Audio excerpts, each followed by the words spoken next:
Hello and welcome to the agenda on Labour Social. I'm Graham Hughes today, joined by Phil Moorhouse of A Hello. Different Bias. How you doing, Phil? I'm all right. Better than you. Yeah, I think so. You've got the builders round again. I hear. I Yes, can hear them tapping away in the plumbers. background. Yeah, they were supposed to have been here first thing today, and they weren't. So it'll be what it is. It's well, uh, it's rather more construction work going on here than in our schools. Well, yes, this is what we're going to talk about. I think the bulk of today's episode. So now, famously, you used to be a teacher before you became Yes. a full-time YouTuber, Yeah. so what sort of experience have you had with the infrastructure of So schools in this so sense? yeah. I became a teacher. I qualified in 1998. So Labour had just come to power. My first education secretary was the first Labour education secretary, David Blunkett, in that government. And there was a very noticeable increase in investment. It was like new buildings were going up and, buildings. So to begin, there were two types of new school building when Labour in power. Yeah, There was these buildings are close to collapse and they need replacing, and they were just replaced. Then there was later on, there was I always forget the name of it. It's like a Schools for the Future type of program. Now, this was like your PFI, which I was not too happy about, but nonetheless, because basically what it meant was it was like the government put some money in and then it had to be matched by private investment. But it still nonetheless meant that schools could put bids in and get new buildings. And I, at the time, as Labour were just in their last years, I was working in a college at the time that had been approved, and it was, in the lobby there were like the plans for it, and some of the buildings had already been knocked down in preparation. So things had already started to happen, and then it just stopped overnight because the Tories came in and said, no, no, no, no, no, no, no. We're not good funding old this good anymore. old Tories. Yeah. So then that So, stopped, and that stopped for everything. oh, So so that was uh they got it all ready and all prepped, yeah. and it was And so basically the will so Tories will have just came in loads. and said no. Yeah. So will loads of them. Loads of them. And this is like Do you work think that this had is already been started. Do you think this might have something to do with the fact that the Tories, I mean, look, they don't care about society, but they don't really care about state schools because they don't have to. They Well, didn't they go don't to care about state anything. schools. Their No, no, children don't indeed. go to state schools. Exactly. Yeah. Oh, I yeah. mean, Eton and Harrow won't be falling down. We don't know which schools because they're still hiding. I mean, we'll find out as soon as schools announce they have to close. We know which ones, but they've been hiding all year. There was a report. The government. So the particular buildings affected at the moment are from the 1950s, like that post-war rebuilding yeah, era, and so the plenty of life. You can't complain that they need replacing by now. In 2018, the government were told, right, there's an issue with this type of building using this particular type of concrete technique. They'll need replacing now. And the government did nothing because they have this attitude of they only spend on public services when it's absolutely essential. It's like, well, the building's still there, isn't it? Yeah, but it won't be forever. Well, and you can probably imagine the conversations. It's like, oh, well, we're going through a sticky patch. We're trying to work on Brexit, and the economy is not doing great. Oh, but we're totally going to grow the economy. It's going to be fantastic. gonna And when grow we the do, then we'll economy. have loads of tax revenues, and then we'll build them. So I'm, then I'm, you get, we're still waiting. It's been yeah, 16 yeah, years since oh the yeah. economy last And got to. then, so then you get, they have a report. They must have got it at the end of last year. Now, I knew about Yeah, it in January. I did a video on it in January because that's when the journalists, like the Guardian, got news of the fact the government had a report saying, right, these buildings are now going to collapse yeah, imminently. They're yeah. This was a actually report ready that to was go. done between 2017 and 2019. So this report started six Yeah, years yeah, yeah, ago. So they yeah. must have looked at least a few schools Yes, 6 years ago and gone, yeah. "Oh shit, these schools might actually collapse." Well, yeah. As I say, And they've waited 6 years. the They've government were waited six told years. in 2018. They've had years of children going into these schools and being Yeah. educated in these schools, But being taught in these schools, under the threat, under the sword of Damocles, that yeah. the bloody ceiling might collapse in on Well, them. do you know? Just before we go Go on, on. John Bull, thank you so much for the £5 super chat. John says afternoon all. And back to Phil. Sorry. I was going to say there was one time I was going for a job interview. This is somewhere in Hull, and I'm sorry. I- and it was the nice part of Hull. I'm told by The people who live nice in part Hull, of Hull. there's two. No, apparently there's There two is? bits of Hull. There's Is the there? nice part. It's literally There's a nice not part half of and Hull. half. I think it's more like 2/3 and a third. Okay. And there's like Hull. There's like Hull, and Hull. then there's the posh part of Hull, Right. where they use the H's. Kingston. Kingston upon Hull.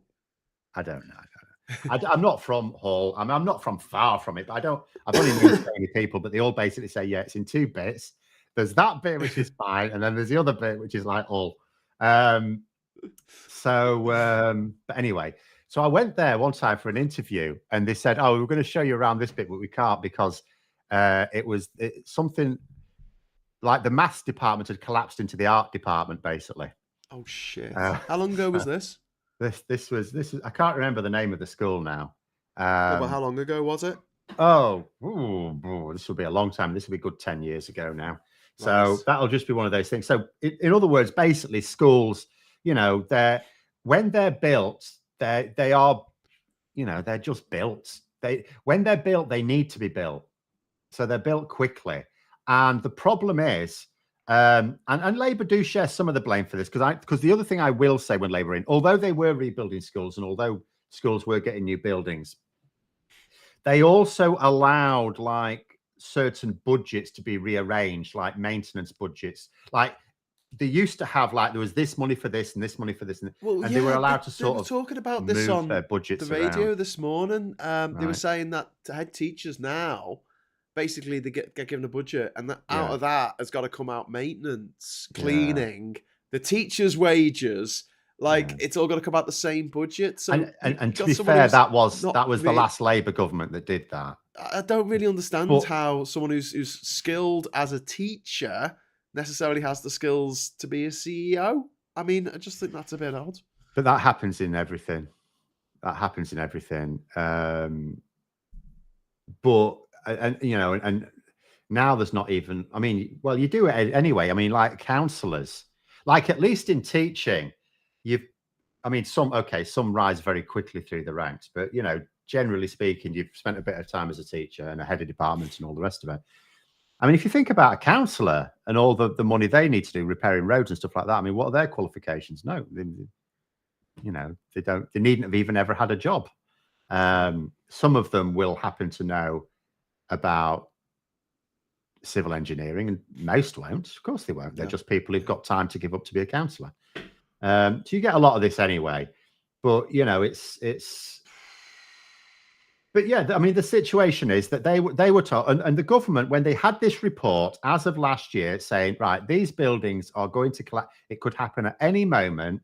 Yeah. Instead of going, right, we need to make sure we've got school buildings for these kids, even if they're temporary now because we've left it too late.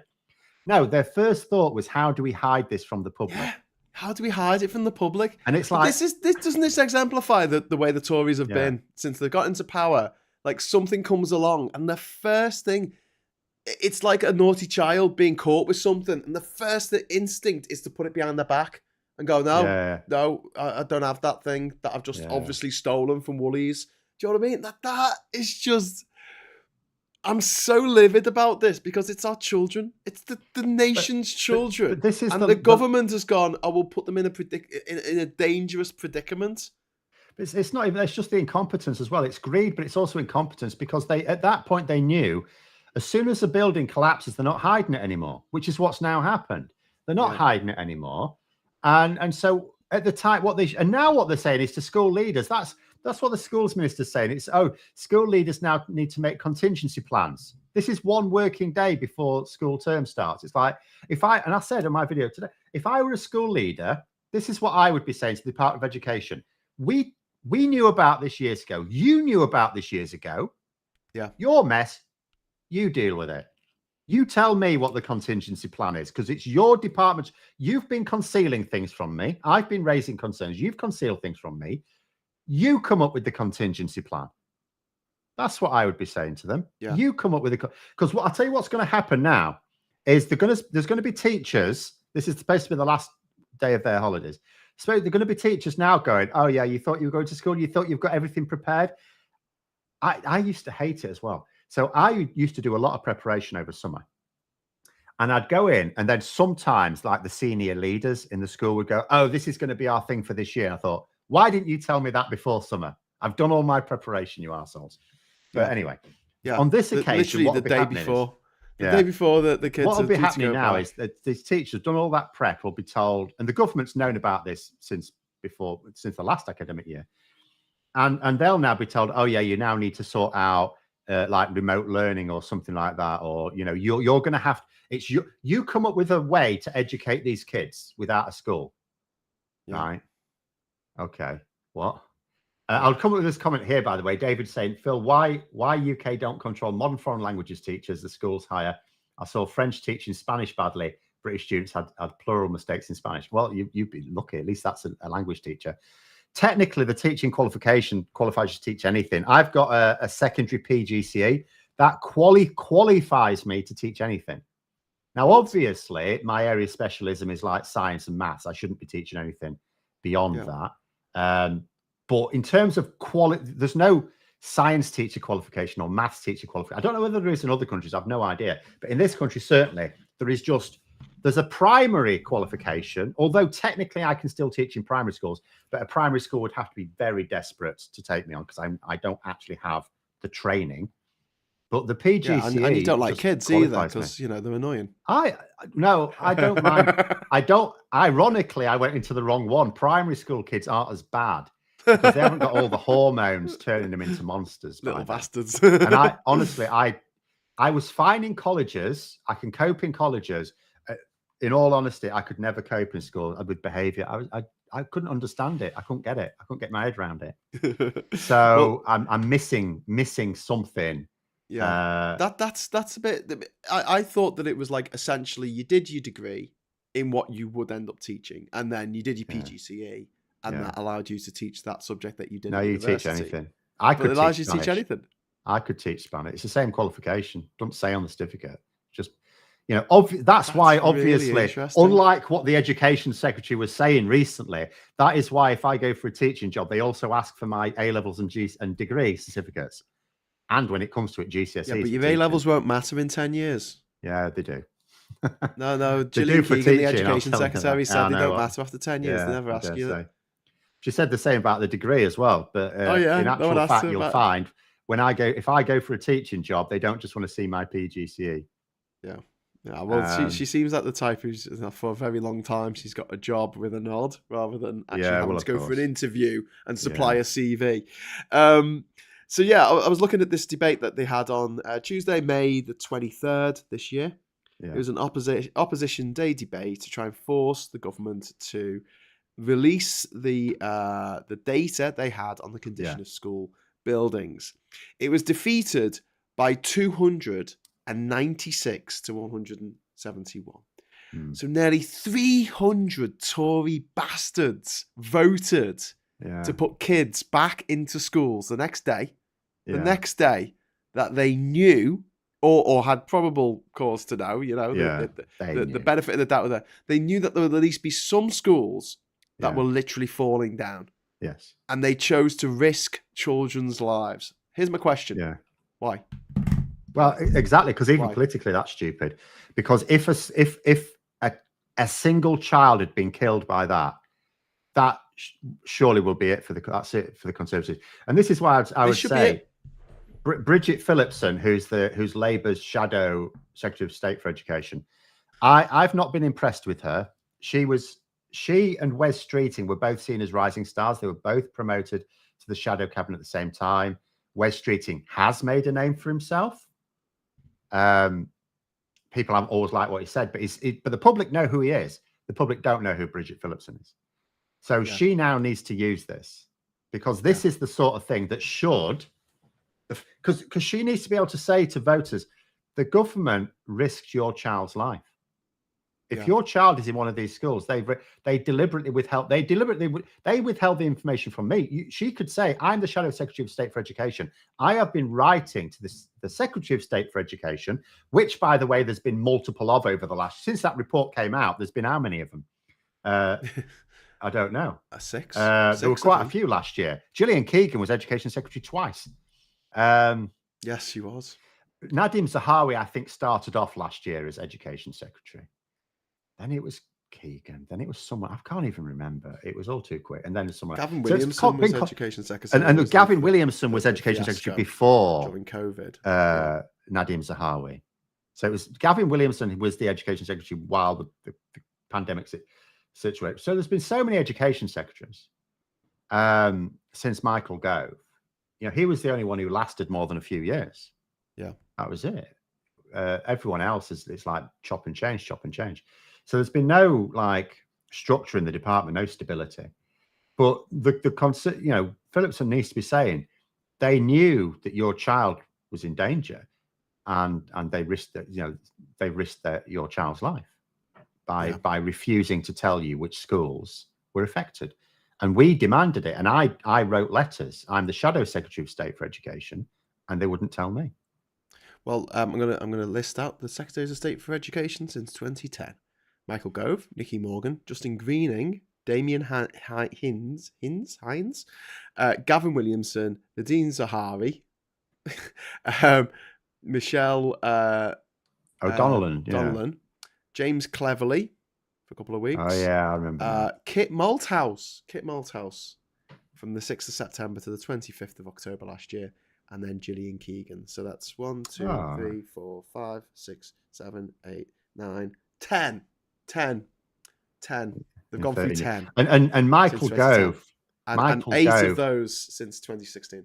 I was going to say, Michael Gove lasted quite a long time. So, yeah, that's a rate of more than, there's a reshuffle more than once a year since Brexit, basically.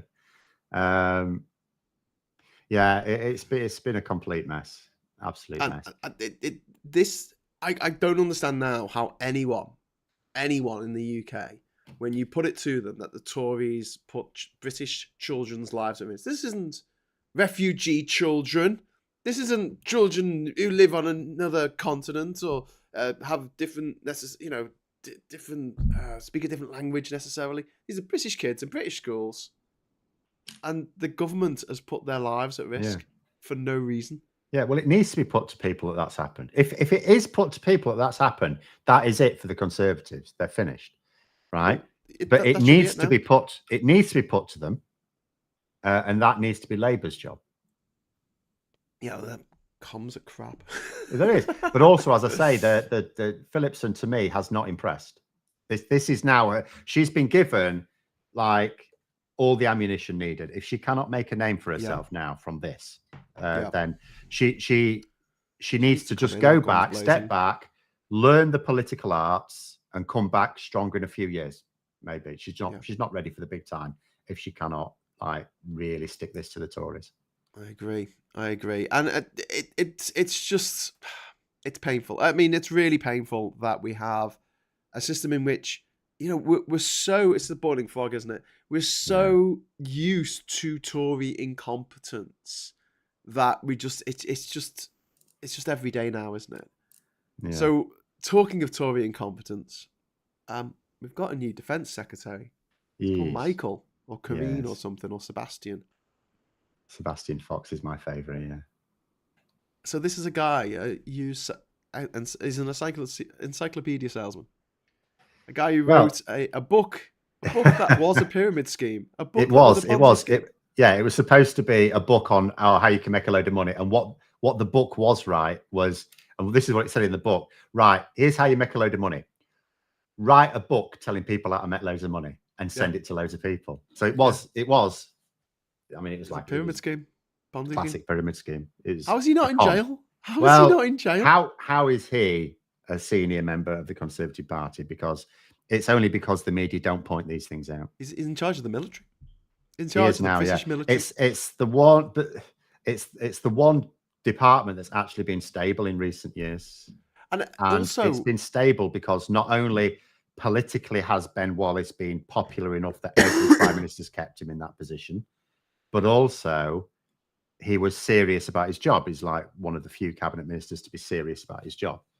I mean, I don't particularly like him on a personal level or his politics, but he has been serious about it. But also, he had connections, didn't he, with the military? Did he? Well, he was in the military. Yeah, exactly. Yeah. This guy's got nothing. I mean, he's never been anywhere near. No. Well, the other thing people are pointing out is it's not even that. That will happen sometimes. You can't always get, if you have to, like so Attorney General, for example, has to be a solicitor. They have to be a lawyer. Otherwise, they cannot physically do their job. But heads of departments, we understand that they're not always going to be experts in that, but they need to at least have some interest. He doesn't even have interest. Even his own colleagues say he has no interest in foreign affairs. Well, geopolitics is quite important as defense secretary because you've got to plan for future conflicts. I mean, we've got one right now. We're actually literally trying to defend Europe. Yes. That's been, from the defense department's point of view, that's been going well, but we can't imagine it will carry on going well with Grant Shapps in charge. But then I also thought, to be fair, for me, it's less about Grant Shapps being made defense minister and more Ben Wallace stepping down, because who else credibly could Sunak have appointed that wouldn't just be like Grant Shapps? Because even the ones with a military background like Penny Mordaunt and Tom Tugendhat, they are all also both very shallow publicity-seeking people. So they may have had the background, but it doesn't necessarily mean they'd be any. I actually don't know that Sunak had anyone to credibly replace Wallace with. This isn't a case of appointing someone who was unsuitable because he's a close political ally, which is what has actually happened. This is a case of Wallace was one of the very, very few competent Tories, really, who took their job seriously. You've got the likes of him. You've got the only other notable one that I can think of is Michael Gove. That's it. I can't think of anyone else. Adrian in the chat's asking, why did Ben Wallace resign? There's various reasons, but I think it's because you need to give it 24 months after being a member of the government before you can get a job we know that. In the defence industry. And he has one for BAE. He's got a job with BAE. So he's got to wait 24 months from yesterday, and then he can get a job with BAE. Yeah. Otherwise, it might look like he had a conflict of interest. I love this. This is the rule. 24 months. To be fair, you got to wait 2 years, and then you get a job for the company that you've given shitloads of taxpayers' money to. Again, this just highlights, Nadine Dorries, Boris Johnson completely ignored those rules. Those rules are not mandatory. Ben Wallace could have chosen to ignore them. So again, it just highlights that he's just one of the very, very few Tories that actually takes things seriously. That he wouldn't have dreamed of breaking the rule. You've essentially got to report it. You've got to give it to the cabinet office and say, "I'm going for a job with this." Yeah. Would that look like a conflict of interest? What was the lemon who was the deputy prime minister with the Lib Dems? Nick Clegg. Nick Clegg. Did he wait 2 years before he went off to work for Facebook? I don't know. He may not have needed to. I don't know whether you don't always need to. Obviously, you would with BAE because procurement contracts with the military. Now, as long as the government don't give public contracts to Facebook, I know they give them tax breaks. That's a different thing. As long as they don't give them public contracts, then there wouldn't need to be. So it's not like automatically you can't take up a job for a large corporation if you would. It's just, is there some way in which you could conceivably have a conflict of interest? So Nick Clegg wouldn't necessarily have needed to. Yeah. Well, I mean, if I had my way, I'd make it so if you were a member of the government, you got a modest pension and you were never allowed to work again. Well, you can unfortunately can't do that. Why can't you do that? You can't. That would just destroy any conflict of interest. Yeah, but sitting on the board of directors. I'll tell you what I did suggest today in my video, that no MP should be allowed to derive any income from any other source. So let's say you've got investments like Jacob Rees-Mogg, right? Yeah. Let's say you've got investments. First of all, you have to declare all of them. He's not an investment, by the way. He has investments. Yeah, that's what I mean. But what I would say is, right, first of all, they all have to be declared, because at the moment he doesn't have to declare his. Yeah. So journalists will put to him, "Oh, we believe that you've probably made about 7 million in the last few years or something." Yeah. Oh, and he just says, "Oh, that's terribly interesting. How fascinating." But he doesn't have to declare it. I would say, no, you declare absolutely every penny of income, and it's criminal offence not to. Yeah. And if you've got investments, okay, we understand that money's going to come in from that, or royalties from books you might have written, stuff like that. It will be taxed at 100% of the rate. So you do not earn a single penny that is not part of your MP's salary. Not one single penny. There's your expenses. Obviously, you have your expenses, but your income while you are an MP derives entirely from that salary. Now, it doesn't cut out all corruption, because it's got so bad over the last few years. I keep thinking of ways to do it, and it's like, if you want to be an MP, it should be a matter of public service. The MP's salary is plenty to live on. That's fine to live on. And if you don't feel you can live on it, don't be an MP. Because I don't want someone to be an MP who doesn't feel they can manage on 84 grand a year. Yeah. Just to cover their bed. If they're very rich and they've got a big house, well, you've paid for the house. Oh, you still have a whack-eye mortgage on it? Don't be an MP till you've paid it off then. Or sell it and get a smaller one. I'm not interested in your billionaire problems, right? Or multimillionaire problems, right? If you want to be an MP, it's a service. You treat it as a service. You will it's not like being a councillor. Councillor, you get nothing really. An MP, you do get enough to live on, plenty to live on. Live on it, right? So you're going to declare all your income. And we're going to tax it at 100% while you're an MP. You can have it again when you've left, but while you're an MP, it's all going to the Treasury. Well, this brings us on to something else they were talking about yesterday and this morning on the radio about a woman called Antoinette. What a strange name. Antoinette Sandbach, who is the direct descendant of Samuel Sandbach, maybe, who had slave properties. He was a slaver in Guyana, in what's now Guyana.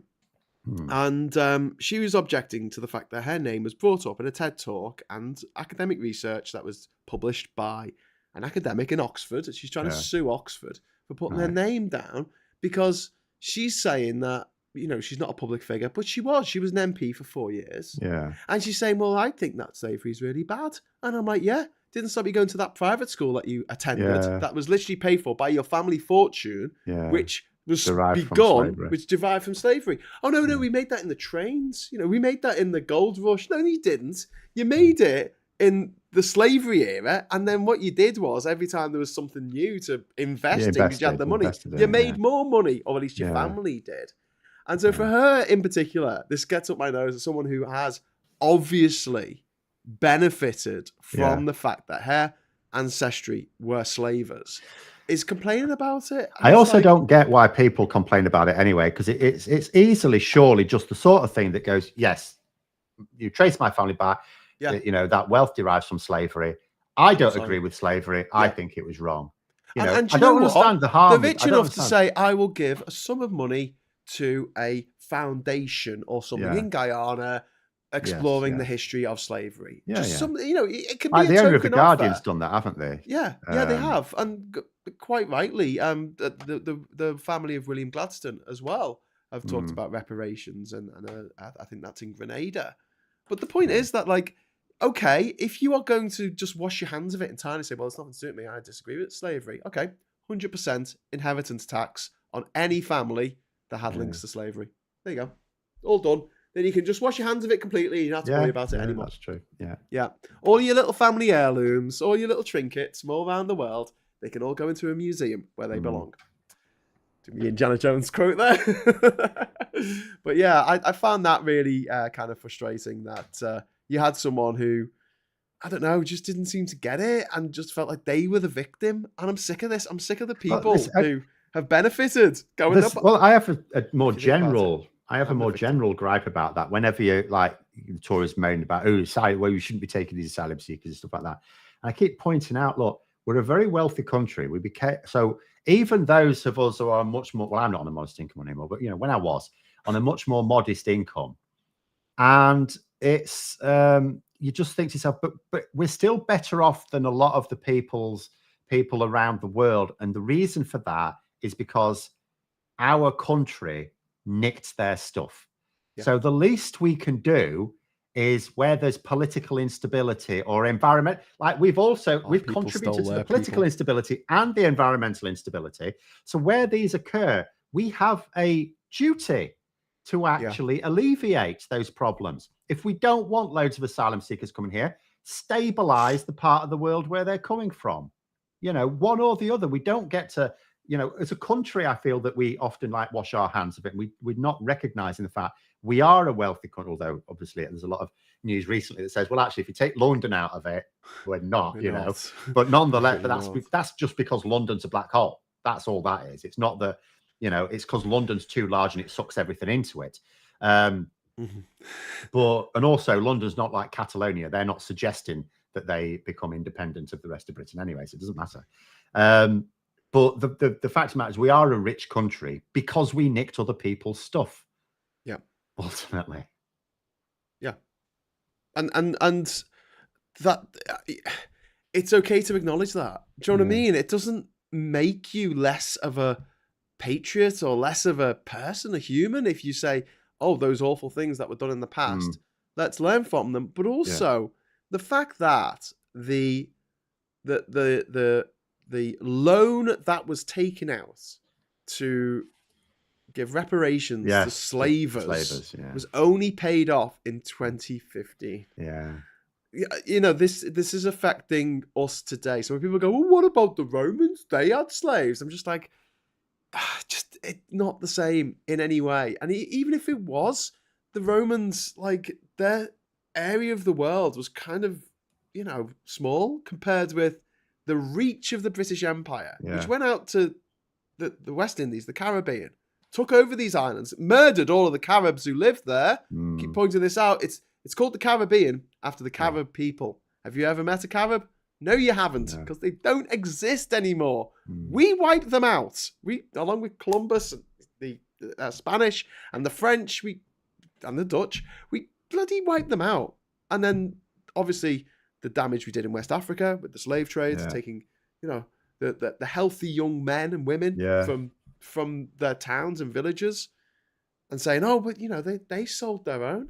Oh, yeah, are you kidding me? Someone comes along and says, hey, I'll tell you what, you know, you don't like that village over there. You take all those people out that village and give them to us, and then we'll give you money for it. Yeah. If things had been reversed, we would have done exactly the same thing. I would have handed over thousands of Manx to, you know, some random person to go and sell, you know, go and work in China.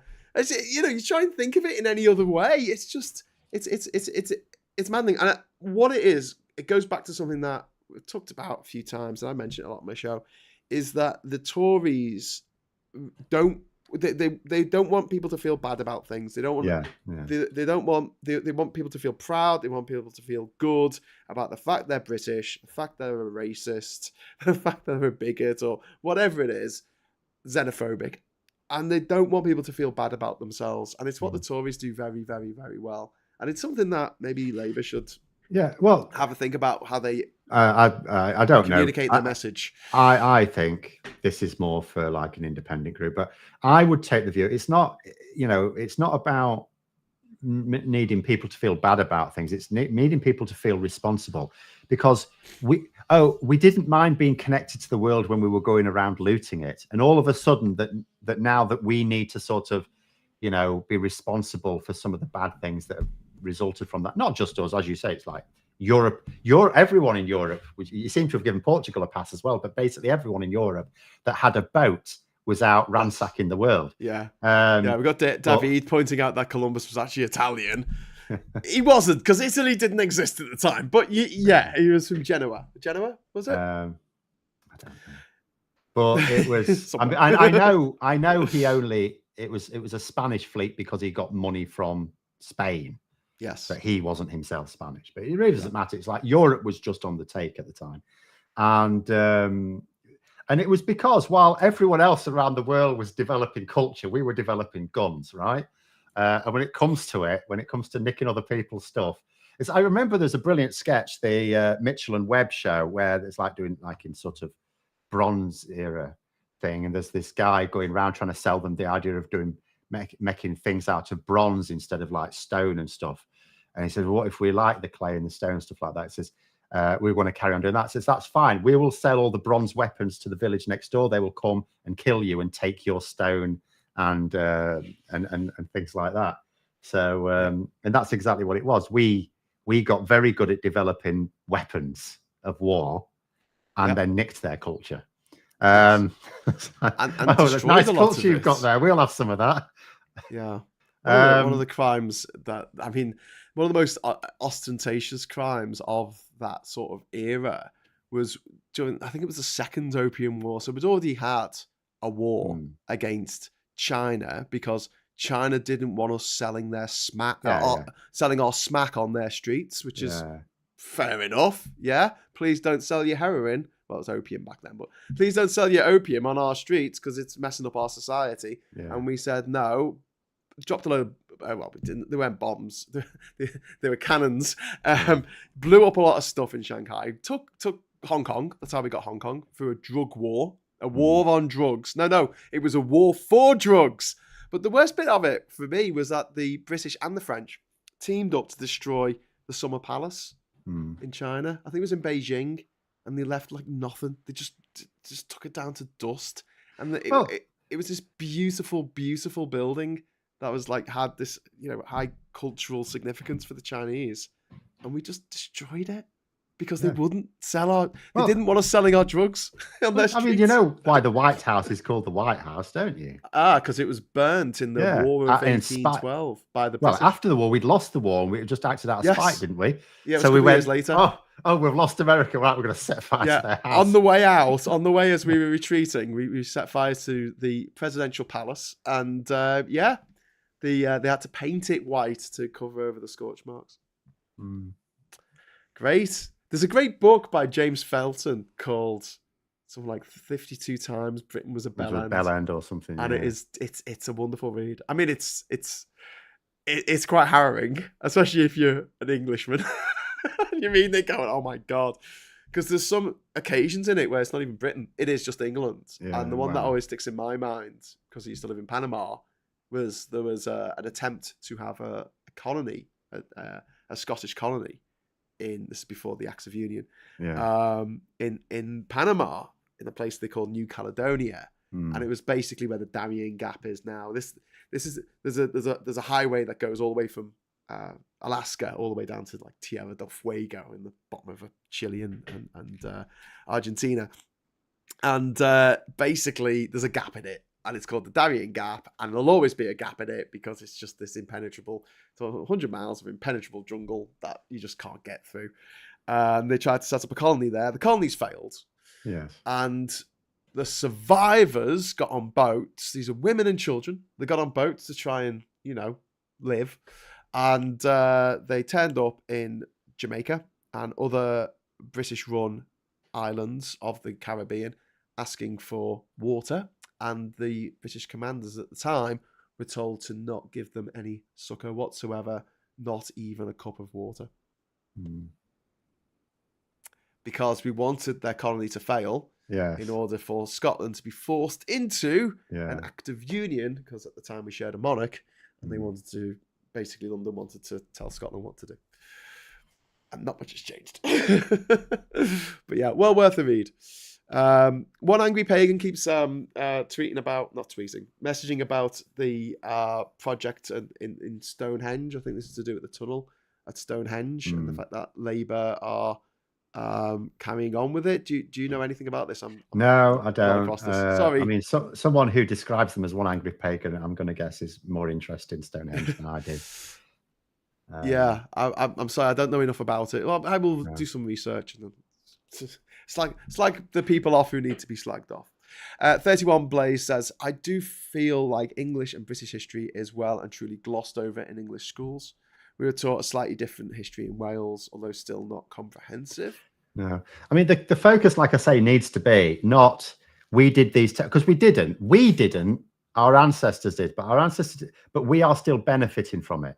So that's why you can't just say, oh, well, I mean, there's an extent to which you can say, we don't want to breed hatred of people in other countries because of what some arsehole did who lived 200 years ago. But at the same time, like you can't, people will go, oh, I hate the people from this country because of what some dickhead did 100 years ago. But if you're still benefiting from it, then you've got that responsibility. So it needs to be taught to people, not so they feel bad, but so that we recognize we've got a responsibility to help others. Because actually some of their plight. It's not like before the days of empire, the world was a utopia. It was not. It was an horrible place to live. But you know, we have the wealth and power to, without even noticing any diminution of those, help, and we are partially responsible. Yeah. So it's just about teaching people responsibility. That's what teaching accurate history would be, teaching responsibility. Also, I mean, it's not all bad. And this is the interesting thing reading the book Empireland. It's not like just, oh, here's a bunch of crimes that were committed by the British Empire or by people in the British Empire. It also says some things actually, you know, Britain should take credit for. And one of the things is obviously it was the first major European power to ban slavery. Yeah. Although it had made lots and lots of money from slavery for the preceding 200 years. Yeah. And it would take actually another 30 years or so to actually get rid of it around the empire. But the fact that it did that is a good thing. The fact that Sierra Leone exists as a place where if Britain captured slaves that were being taken over the Atlantic by another country, they would take them to Sierra Leone to live.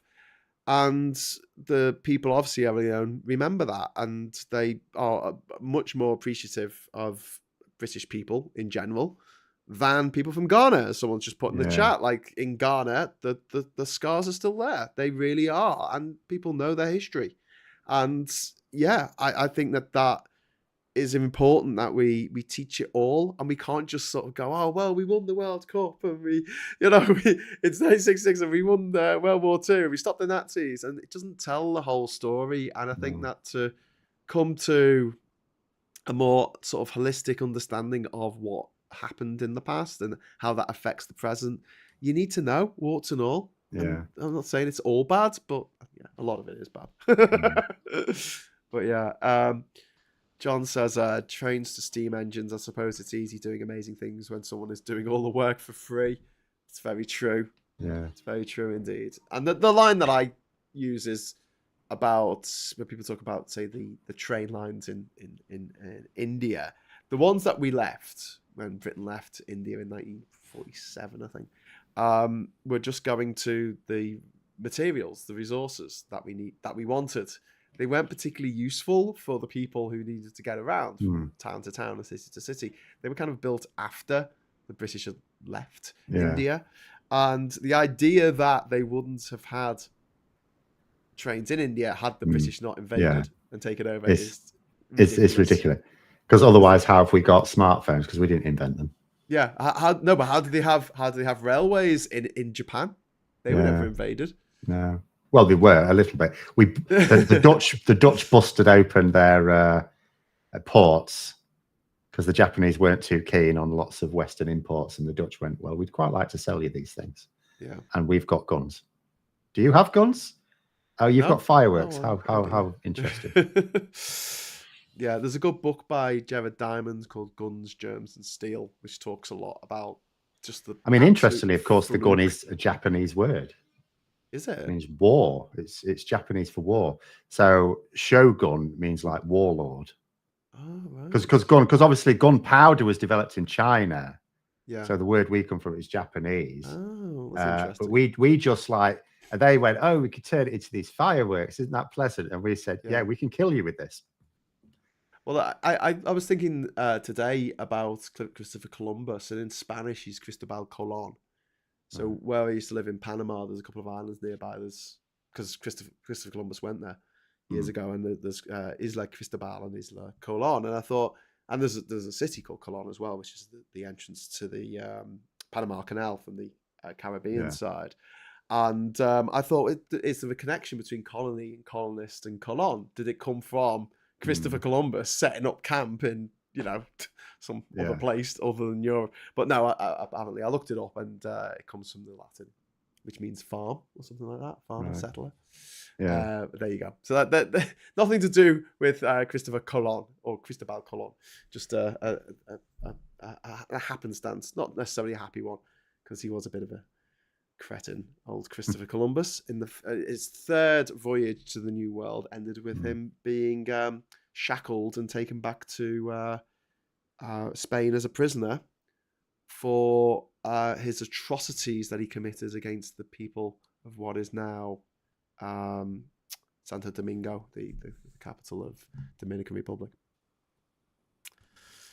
Anyway, enough of a history lesson. Phil's sitting there going, can we talk physics? So the news breaking now is that this is from 1:30, so this is pretty recent. UK schools seek alternative spaces amid fears the concrete crisis. It's now got a name.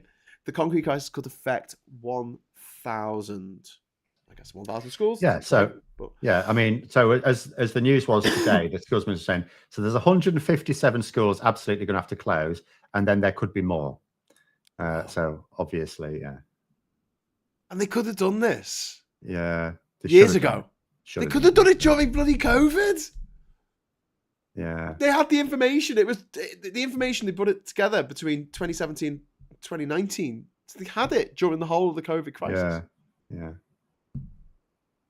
Holy shit. This should be the end of the Tories. This has got to be it. It should. It won't be, but it should be. Labour should certainly be all over this.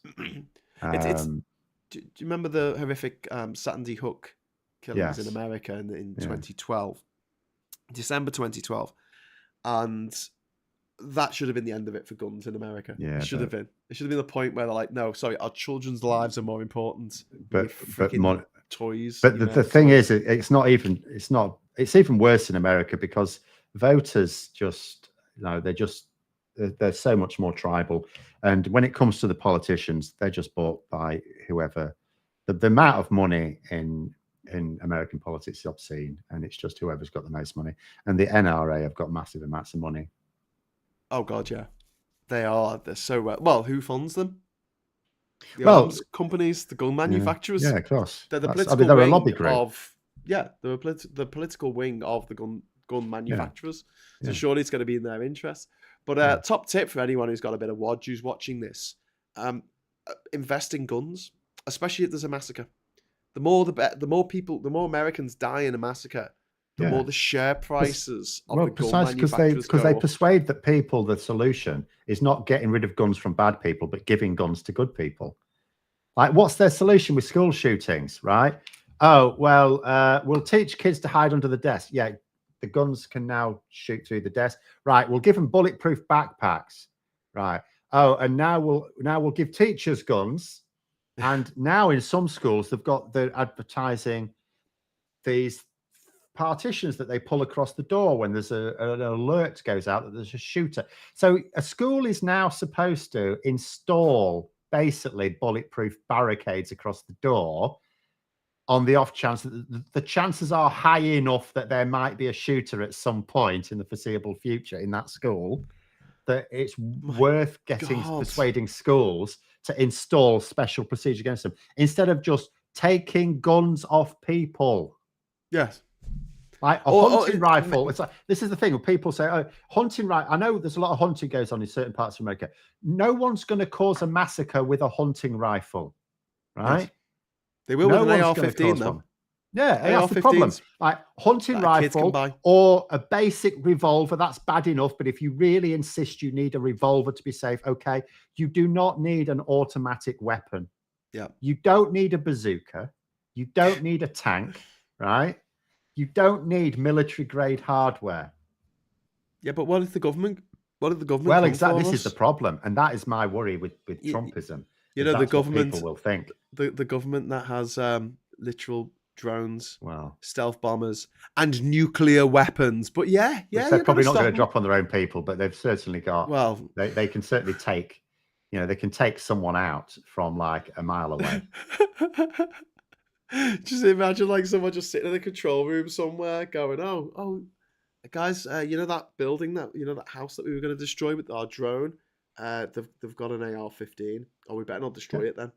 Jump saying that I could just press this button and it just destroys it automatically. So jump saying that, Phil, you need an 88 for hunting day. It doesn't matter about how powerful the gun is. It matters how many rounds you can get out in a minute. If you've got one shot, you might kill one person in that school, then the rest of the people will overpower you. That's the point. Yeah.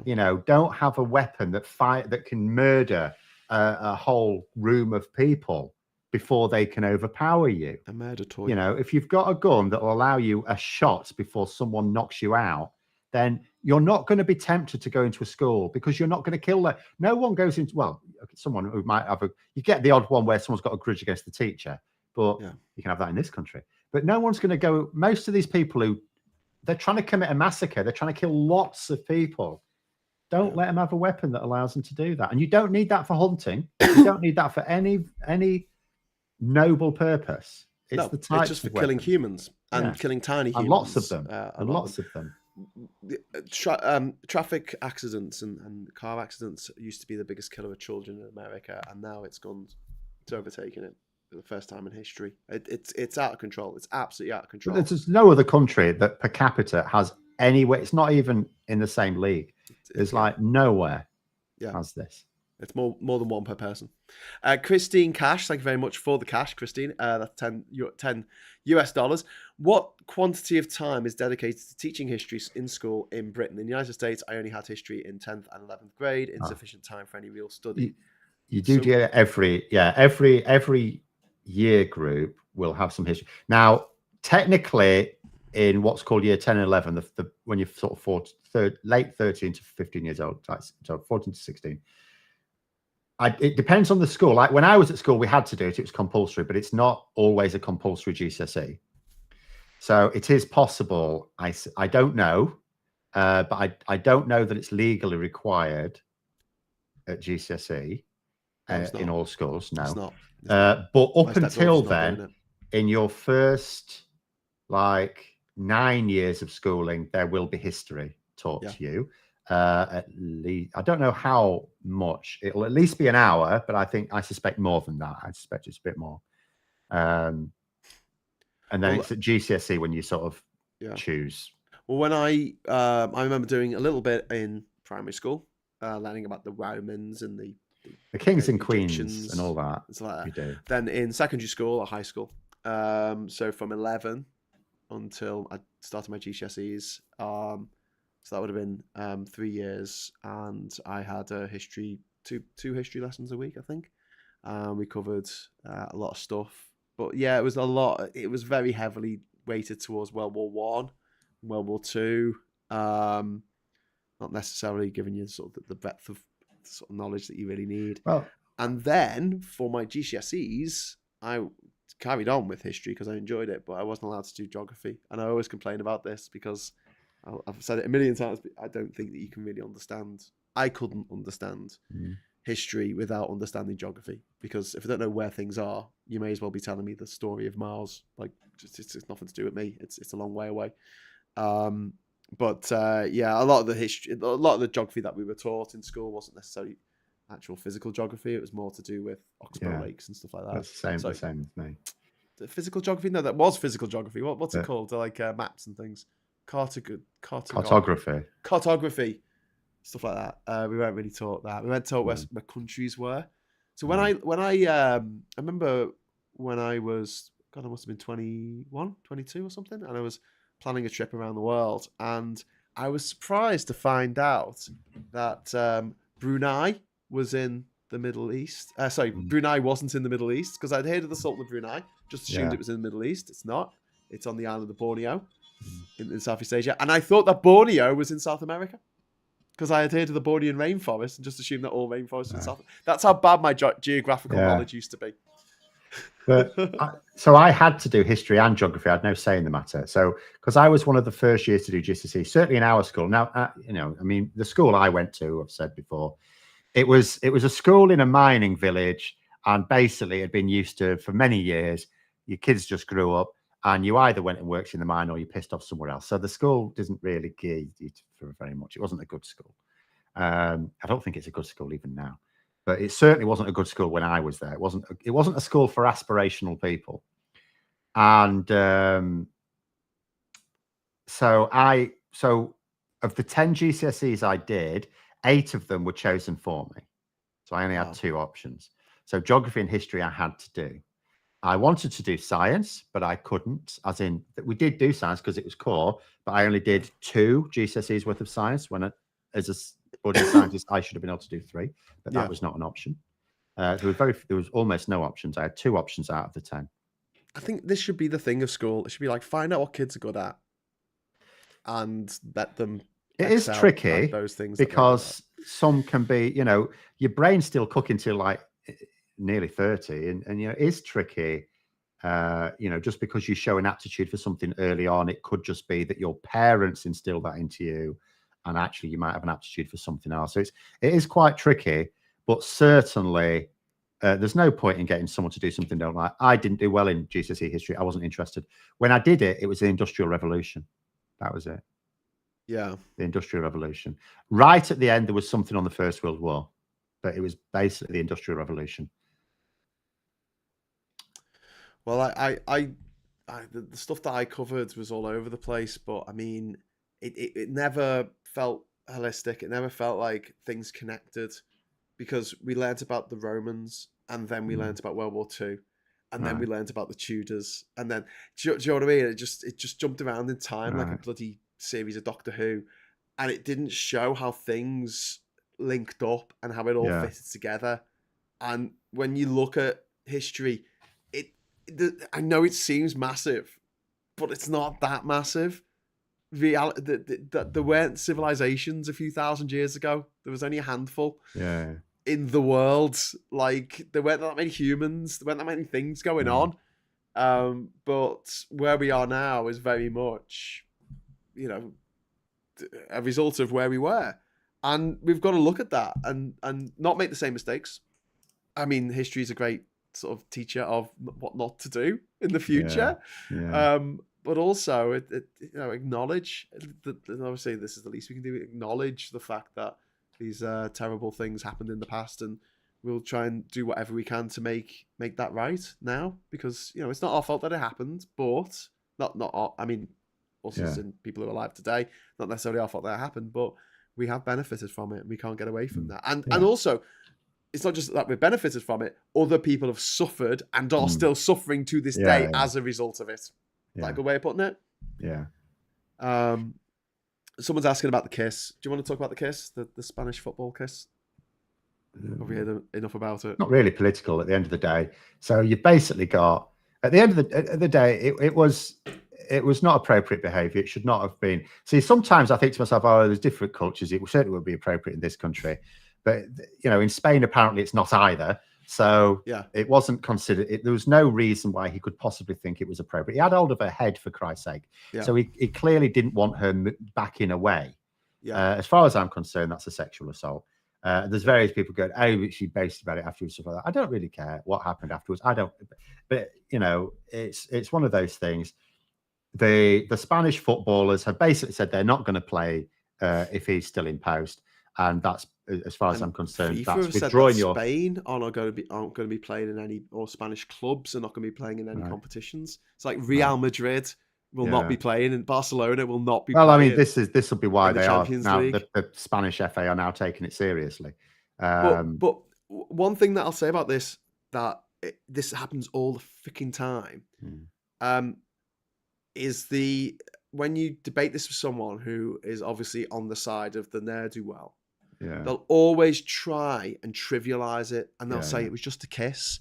And I'm like, hang on, that reminds me of something. Was it just a bit of cake? Was that it? Was it a surprise cake for Boris? It was just a bit of cake. What are you? No. It's the lying. It's the cover up. It's the absolute lack of any remorse. It's the victim blaming. It's the taking on of victimhood. Oh, actually, if you think about it, I'm the victim here. Why? You did something wrong. Apologize and we'll move on. No, I didn't do anything wrong. Everyone else is wrong. I'm going to sue you for saying that I did something wrong. Same with Trump. Other politicians took papers that they shouldn't have had in their homes. Joe Biden had some classified information. Mike Pence did. And it's like, they gave them back. They didn't hide them. They didn't move them from room to room. They certainly didn't put them in the bog. Where any member of the public could go in. It wasn't that. It's not the. Don't trivialize it. It's not just the little thing that go. Oh well, it's just a kiss. No. It's everything around it, and it's blown up. Yes, into a Me Too movement in Spain, quite rightly, to say this is absolutely unacceptable behaviour. And this isn't the first time that something like this has happened in women's football. And obviously they've had trouble with their coach. And I don't know if you saw the Yeah. footage of, when this guy's head of the Spanish FA No. stands up and he says, "Oh, I'm not going to apologise." And who's in the room clapping away? It's a Spanish coach, the one that like half the team wouldn't even play if he was still the coach. We just had a £5 super chat from Tinkinator, which is a great name, Tinkinator. What hope do you have for a democratic regeneration in the UK and wider West, and what can we Labour members, stroke general viewers, practically do to help? It's going to have to be the last question because we're going to have to wrap up soon. But thank you very much for the £5 super chat. Do you have hope? I do. In terms of the wider West, no. I don't think there's a connected movement around the world. It's down to individual countries that when the far right go off on one and take it could equally apply to the far left in some cases. Obviously, Stalinism was not a great experiment, but whenever someone completely takes the piss, there's hunger for reform. So I do have hope in this country. In terms of what Labour could do, it's really easy. If you're actually a Labour supporter, join the Labour campaign for electoral reform, because we are pushing inside for Labour to adopt proportional representation. I keep saying there needs to be an external campaign as well. There has to be an external campaign. And anyone who's not part of the Labour movement needs to push for that external campaign to become visible. But if you are inside Labour movement, joining the Labour campaign for electoral reform, if you can afford as little as £10 a year, if they can boost their numbers, that gives them much more influence within the Labour Party. And they already have access to the leadership's office. They already get to make arguments. But the more members they represent, the more influence they get. Yeah. And I think also, I mean, I'm hopeful for the future. I'm hopeful for the Labour government. I think, someone pointed out in the comments yesterday, said even the worst Labour government imaginable will be better than the Tories, at their best, in the current form. I'm hopeful that the opinion polls are making me hopeful. That they're not all over the place. They've stayed at 20%, 20 points ahead for Labour since Liz Truss swaned out of office. But I do feel like Labour, we've got not just political, bringing proportional representation and political reform. We also need political reform in terms of we can't let future governments get away with this kind of stuff. They need to bring in solid rules, not just a gentleman's agreement, something real in law that says if you do this, you will be sacked as an MP and possibly put in jail.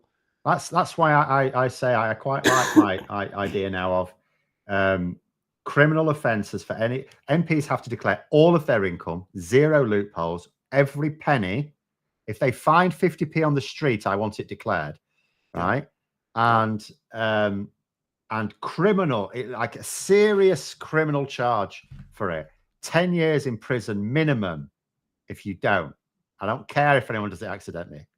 Don't be an MP. If you're careless, don't be an MP. Oh my God! Obviously, I was waiting to that last bit because there'll be obviously human rights laws will be statutory anyway. But make sure you declare it, and then say, and every bit of income you declare that is not your MP's salary, we are taxing at 100%. So it's not like you even get to donate it to charity, because your aunt has probably got some charity, right? And she'll just give it back later. 55 Tufton Street, they're all charities, aren't they? So none of that nonsense. You're not donating it. It's your income. We are going to tax it 100% of everything that comes in. We are taxing it. It's going to the Treasury, right? Now, if it happens to be a Conservative government, it's still going to end up being pissed up the wall, but never mind. At least you're not keeping it directly. And that way, you also put off the people like Jacob Rees-Mogg then wouldn't enter Parliament. So we'd actually, some of the worst scoundrels wouldn't then be, because I know that some who might come from more modest backgrounds will still do it because of what they can earn afterwards. You can still build up links and networks that will allow you to, like Ben Wallace, for example. He was just a squaddy. He was never going to be getting paid loads of money by BAE if he hadn't gone into politics. So there is still that side of it. But for those who've already got their money and just want to make a lot more, the likes of Rishi Sunak wouldn't have gone into Parliament. The likes of Jacob Rees-Mogg wouldn't have gone into Parliament. So keep these people out. And then, yes, have tighter rules for those. But, so it's just little things that you can do, that you can be justified in doing, that the public will back, that you can do to try and clean up politics. Yeah. Because I don't think there's one panacea. I think there's lots of things, lots of little things that will all help, that will all be justifiable, that the public will support. Just do as many of them as you can. Also, being a Labour Party member means that you do get a say. And they run things like Zoom calls and stuff like that, so you can actually talk to the shadow ministers, shadow secretaries about Labour policy. They do have a Labour policy forum, and they have the conference, which Phil and I will be at next month. It's next month now, isn't it? Because it's September now. Yes, that's true. Yes. So if you're in Liverpool and you're a Labour member, or you're just a Labour member, come to Liverpool. And if you're in Liverpool, we are doing a talk at the Camp and Furnace in the Baltic Triangle. That will be on Monday, October the 9th at 5 o'clock. And we'll be joined by Femi and Supertansky talking about social media and comms. And there's drinks afterwards. So I'll give you the link to that soon. If you are a patron of Phil's or mine or Supertansky's or everyone's going to get in for free now, or Femi's, or you're one of the YouTube members, we'll give you a code so you can get in for free. Otherwise, okay, so that's it. Look out for that. And thanks very much, Phil, for joining us for the agenda. And I'll be back at 9 o'clock for the Labour Social. Will you be joining us tonight, Phil? Are you? I am about tonight, yes. Okay, excellent. We should have a little bit of Phil, a bit more Phil tonight. I should be joined by some others, and there will be wine. I've been ill all week, and it's the end of the week, and I'm going to have a wine tonight. Is that all right? Phil's my boss now. You see, he tells me what to do. Get your videos done. Get videos done, yeah. I've been getting them done. Been staying up late getting them done, but I've got them. I've got them done. But yes, so hopefully there'll be another moment of truth going out before then. But until 9 o'clock tonight, I'll say thanks for watching. Thanks for the super chats. And hello, good evening, welcome, and goodbye.